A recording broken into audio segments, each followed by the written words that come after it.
میں محترم ڈاکٹر سمیع الازبیری صاحب آپ سے یہ جاننا چاہوں گا کہ جب ہم بولتے ہیں اسوہ کامل اور آپ اس وقت ایک دیار غیر میں موجود ہیں،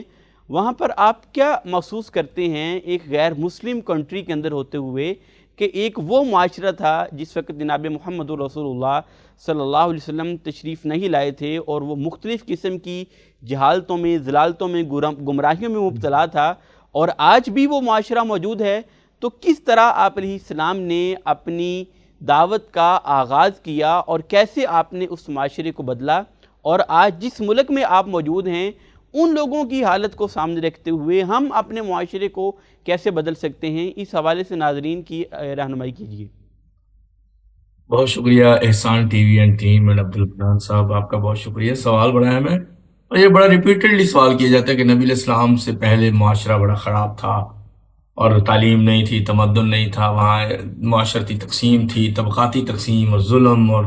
جہالت، توہم پرستی، بت پرستی، خود مختاری اور خود سری اور ظلم اور قتل و غارت اور جنگیں، الجاہلیت الاولیٰ پھر الجاہلیت الثانیہ۔ یہ قرآن نے بھی اشارہ دیا ہے، نبی علیہ السلام سے پہلے 150 سال پہلے گزر چکی تھی الجاہلیت الاولیٰ، جب لوگ ننگے بھی طواف کرتے تھے کہ ہمارے کپڑوں میں کوئی حرام چیز نہ ہو تو اللہ کے گھر میں جا رہے ہیں، اس قدر ان کے دماغ آؤٹ ہو چکے تھے اور غلط فہمی کا شکار۔ تو یہ ساری چیزیں تو آپ نے پڑھی ہوئی ہیں، اور اس کا بہترین اگر کسی نے پڑھنا ہو تو قاضی سید سلمان منصور پوری رحمۃ اللہ علیہ کی کتاب ہے رحمۃ للعالمین جی، وہ اس وقت تک کی بہترین کتاب ہے، ابھی تک اس سے عمدہ کتاب بہت مشکل سے ہی ہمارے نظر میں آئی ہے۔ جیسے رحیق المختوم کو بڑی عزت ملی ہے، لیکن بہرحال علمی طور پہ اور تاریخی اعتبار سے اور اسلام کی برتری کے حساب سے حضرت سید سلمان منصور پوری کی کتاب جو ہے رحمۃ للعالمین پڑھ لینی چاہیے۔ اب آپ دیکھیں کہ آپ نے کہا جی دیار غیر میں بیٹھے ہیں، یہ اب آج کے کفار ہیں جو اتنے مہذب ہو چکے ہیں، تعلیم میں آگے چلے گئے، حتیٰ کہ ہمیں قرآن تفسیر کی تعلیم کے لیے بھی، یعنی تفسیر کی ہسٹری کے لیے اور اس کے مختلف مناہج کے لیے ادھر یورپ میں آنا پڑا، کیونکہ ان کی سٹڈیز اس میں بہت آگے چلی گئی ہیں۔ اب یہاں پہ میں دیکھتا ہوں جرمنی میں اور یورپ میں اخلاقیات اپنے عروج پہ ہیں۔ اب کہنا تو یہ چاہیے کہ اسلامی ملک جو ہیں ان میں یہ چیزیں عروج پہ ہونی چاہیے، مگر ان لوگوں نے بہت مار کھانے کے بعد اور بہت جنگیں کرنے کے بعد اب اپنی زندگی کی ترقی کے راستے کچھ 100-200 سال پہلے طے کر لیے تھے۔ اب آپ کے سامنے ہے کہ یہاں آپ کو جنگ نہیں ملتی، قتل و غارت نہیں ملتی، فحاشی ہے، وہ ان کے ہاں اپنی نظر میں جائز ہے، ہمارے ہاں تو جائز نہیں، لیکن وہ آزادی کہتے ہیں اس کو، اور ہر قسم کی آزادی میں کسی بھی مداخلت کو قبول نہیں کرتے، جبکہ ان کی جو درست بنیادیں ہیں وہ اسلام میں ہیں۔ مثلا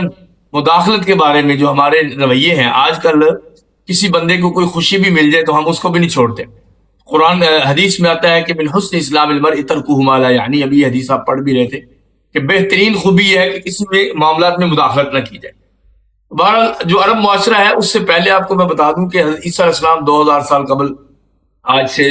تقریباً 2000 سے زیادہ سال ان کو ہو گیا، نبی پاک سے 600 سال پہلے گزر چکے تھے، تو عربوں نے کئی صدیوں سے نبی نہیں دیکھا تھا، تو آہستہ آہستہ جو صنم پرستی ہے وہ ان کے دل میں پیوست ہو گئی تھی۔ پھر جو ان کی ہسٹری ہے وہ حضرت ابراہیم تک جاتی ہے۔ ابراہیم علیہ السلام نے چونکہ بت توڑے تھے، ان کے والد بت بناتا تھا، تو بت بائبل میں، اس میں عراق میں، شام میں اور مکہ میں موجود تھے، اس وجہ سے انہوں نے سمجھا کہ یہی مذہب ہے، اور حضرت ابراہیم علیہ السلام کی پتلا سا بنا کے بھی رکھا ہوا تھا تیر اور پانسے پھینکنے کے لیے۔ تو ایک تو مذہبی حالت ہے وہ بہت خراب تھی، بت پرستی، اور جو اخلاقی زوال ہے، بڑے بڑے سردار اپنی بیٹیوں کو زندہ دفن کرنے اور گاڑ دینے کو فخر سے بیان کرتے، اور اپنے باپ کی جو سگی بیوی ہے، جو اس کی ماں ہوتی، اس کے علاوہ جتنی بیویاں ہوتی اس کو لونڈیاں بنا لیتے تھے۔ اسلام نے دیکھیں کتنی عزت دی کہ ہمیشہ کے لیے اس عورت کو بندے پہ حرام کر دیا، جو آپ کے باپ کی کبھی بھی بیوی بنی ہو، یا آپ کی جو ساس ہو اس کو بھی ہمیشہ کے لیے حرام کر۔ تو آپ یہ اخلاقی حالت دیکھ لیں، اور اس سے پہلے بھی ہسٹری دیکھیں تو عرب کو ایک خاص خوبصورتی حاصل ہے کہ جو بنی اسرائیل کے پیغمبر تھے، جب ان کو بادشاہوں کا ظلم ہوتا تھا، داؤد علیہ السلام اور سیموئل بادشاہ سے بھاگ کے گئے، حضرت اسماعیل بنو جرہم میں سے آباد ہوئے مکہ میں، حضرت ابراہیم اپنے بیوی اور بچے کو مکہ چھوڑ گئے، اور بہت سے پیغمبر جو ہے موسیٰ علیہ السلام پھر وہ فلسطین کی طرف گئے۔ تو یہ افریقہ، یورپ اور دوسرے بر اعظم افریقہ اور یورپ کے درمیان میں اللہ تعالیٰ نے ایشیا کو رکھا ہے۔ شاید یہ مقصود ہو کہ نبی علیہ السلام کو درجہ بدرجہ آپ کی خیر جو ہے وہ ان سارے بر اعظموں تک چلی جائے، جو کہ آپ کے سامنے ہے کہ چلی گئی ہے۔